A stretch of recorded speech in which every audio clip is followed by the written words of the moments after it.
En ce temps-là, Jésus proposa aux foules une autre parabole. Le royaume des cieux est comparable à une graine de moutarde qu'un homme a prise et qu'il a semée dans son champ. C'est la plus petite de toutes les semences, mais quand elle a poussé, elle dépasse les autres plantes potagères et devient un arbre, si bien que les oiseaux du ciel viennent et font leur nid dans ses branches. Il leur dit une autre parabole. Le royaume des cieux est comparable au levain qu'une femme a pris et qu'elle a enfoui dans 3 mesures de farine jusqu'à ce que toute la pâte est levée. Tout cela, Jésus le dit aux foules en parabole et il ne leur disait rien sans parabole, accomplissant ainsi la parole du prophète. J'ouvrirai la bouche pour des paraboles, je publierai ce qui fut caché depuis la fondation du monde. Acclamons la parole de Dieu. Aujourd'hui, c'est la fête, la mémoire liturgique de Saint Joachim et Sainte Anne, les grands-parents maternels de Jésus, les parents de la Vierge Marie. C'est un jour où l'on médite et où l'on remercie. Méditer sur le rôle des grands-parents dans un monde qui avance à une vitesse énorme. Parfois, ce monde recule à une vitesse énorme. Les grands-parents, les personnes âgées en général, parce que parfois ils n'ont pas de petits-enfants et non à cause d'eux, les personnes âgées ont tendance à être mises de côté, du matériel inutile, des déchets. L'euthanasie, par exemple, progresse sans cesse, je ne dis pas tous les jours, mais il y a de plus en plus de pays qui l'admettent, qui la permettent, et pas seulement pour les malades en phase terminale, mais pour presque toutes les causes. Dans la mesure où la maladie psychologique est admise, n'importe qui peut demander l'euthanasie, ou bien on conditionne simplement la personne de telle sorte qu'elle finit par la demander parce qu'elle ne peut rien faire d'autre.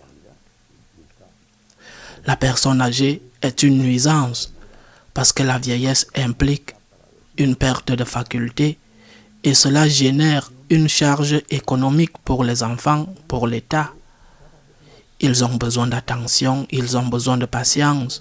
Les personnes âgées sont de plus en plus considérées comme des personnes qui nous rendent la vie plus difficile, qui nous alourdissent. Je ne dis pas que c'est vrai dans tous les cas. Je connais beaucoup de gens qui aiment vraiment leur papa, leur maman, leurs grands-parents quand ils sont vieux. Je connais beaucoup de gens et qui souffrent énormément quand le moment de la mort les arrive, qui ont un vide énorme quand ils ont perdu leurs parents ou leurs grands-parents. Mais la société en général ne valorise pas les personnes âgées. Je le répète, elle les considère comme des déchets, elle les considère comme jetés et jetables. Et c'est de pire en pire. Cependant, dans cette société de la connaissance, il n'y a pas de sagesse. C'est différent. Je peux savoir tout ce qu'il y a à savoir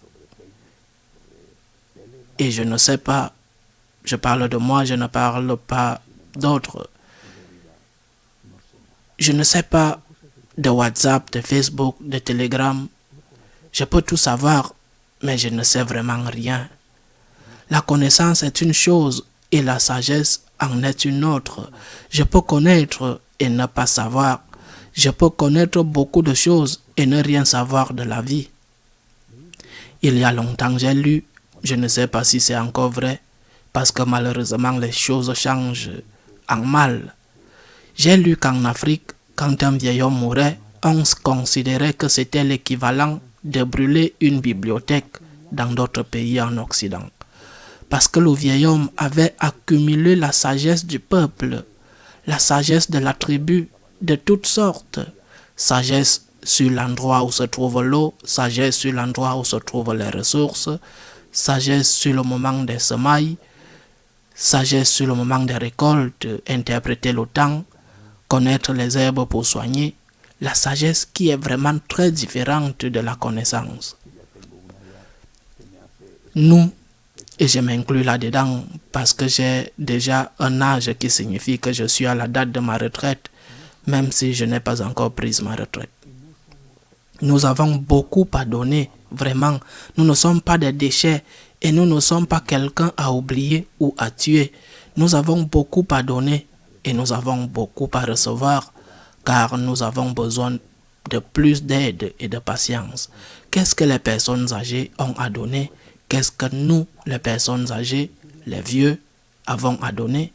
Par exemple, la foi. Transmettre la foi est quelque chose de très précieux. La chose la plus précieuse. Parfois, nous l'avons vécue toute notre vie parce qu'elle nous a été transmise par nos parents, nos grands-parents. Il y a parfois eu de nombreux cas de conversion au cours de notre vie. Lorsque nous avons la foi, nous possédons le plus grand trésor et nous devons le transmettre. Bien sûr, ce n'est pas facile. Ce n'est pas facile parce qu'ils te regardent avec supériorité. Parfois des adolescents qui ne savent rien, mais qui pensent tout savoir, ou les enfants te regardent avec supériorité. Ils pensent que tu n'as rien à leur enseigner.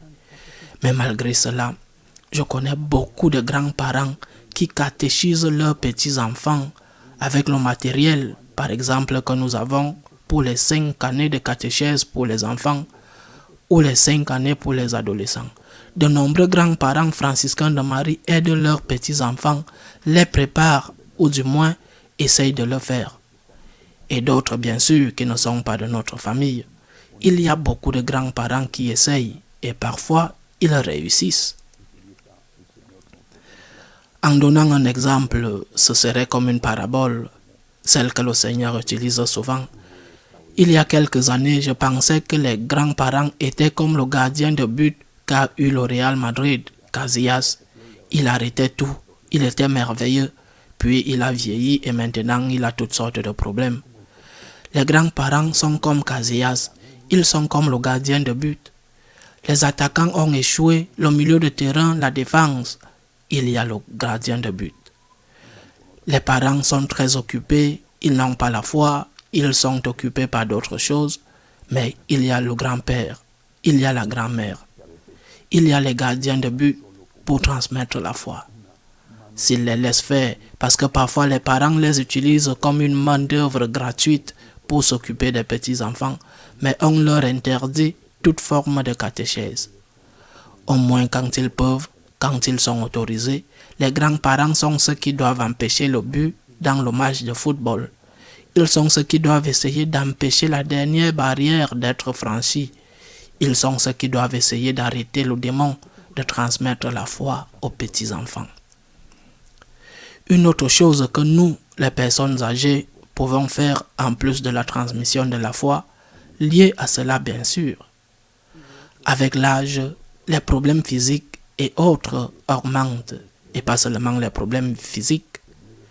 Tu entends de plus en plus mal, tu vois de moins en moins, tu bouges de plus en plus lentement, tu as même parfois du mal à te souvenir des choses. Que pouvons-nous faire? Enseigner à souffrir, enseigner la douleur, même la douleur physique, et je le répète, ce n'est pas le seul type de douleur. Il y a la douleur de la perte d'être cher, la douleur quand tu perds ta femme, ton mari, qui ont été des compagnons dans la vie, sans parler de la douleur de la perte d'un enfant. Nous devons enseigner que la douleur a une valeur, elle a une utilité. Nous devons enseigner comment un catholique est capable de souffrir. Il me semble que c'est Saint Basile, je ne suis pas sûr, que sa mère était veuve et ne voulait pas se marier, ce qui était une chose exceptionnelle dans ce milieu assez païen. Et son tuteur, son maître païen, quand il a rencontré sa mère, a dit, s'est exclamé, « Quelle femme il y a parmi les chrétiens !» Eh bien, c'est ce qu'on doit dire de nous. Quelle vieille personne il y a parmi les chrétiens, comme c'est exceptionnel.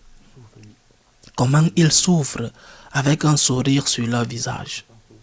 comment ils sont capables de continuer à se battre, entraînant les pieds et à ne pas abandonner.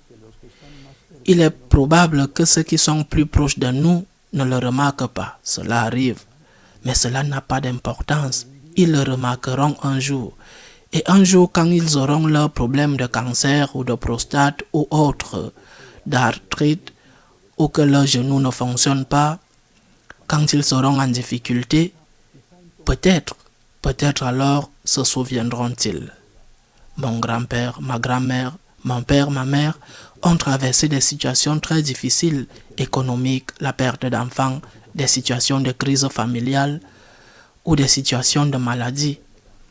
Et ils n'ont pas abandonné et ont continué à se battre et ils souriaient et ils ravalaient leurs larmes pour ne pas nous bouleverser, nous qui vivions sans nous inquiéter. Ils ont pris soin de nous. Autre chose que nous les personnes âgées pouvons faire, un autre exemple que nous pouvons donner est celui du pardon. La vie nous remplit de blessures, certaines que nous avons méritées, mais d'autres non. Elles nous ont été données par envie, jalousie ou simplement par malice. Nous accumulons les rancunes, nous accumulons les blessures dont beaucoup ne sont pas guéris. Ces blessures qui saignent, même si tant d'années se sont écoulées depuis qu'elles nous ont été infligées. Nous pouvons donner l'exemple non seulement de la façon dont un catholique souffre, mais aussi de la façon dont un catholique pardonne. C'est un exemple très important parce que nous voyons souvent des familles divisées, en désaccord, des frères qui ne s'aiment pas, parfois pour quelque chose de dérisoire, un bout de rien, un héritage sans valeur, mais qui sert néanmoins à régler de vieux comptes et à faire ressortir le profond ressentiment des frères l'un envers l'autre.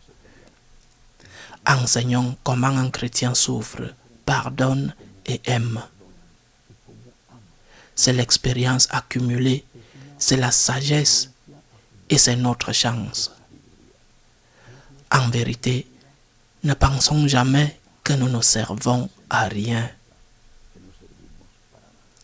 Je me souviens avoir lu un livre il y a de nombreuses années sur ce que les personnes âgées faisaient dans le domaine de l'art, de la littérature, de la science.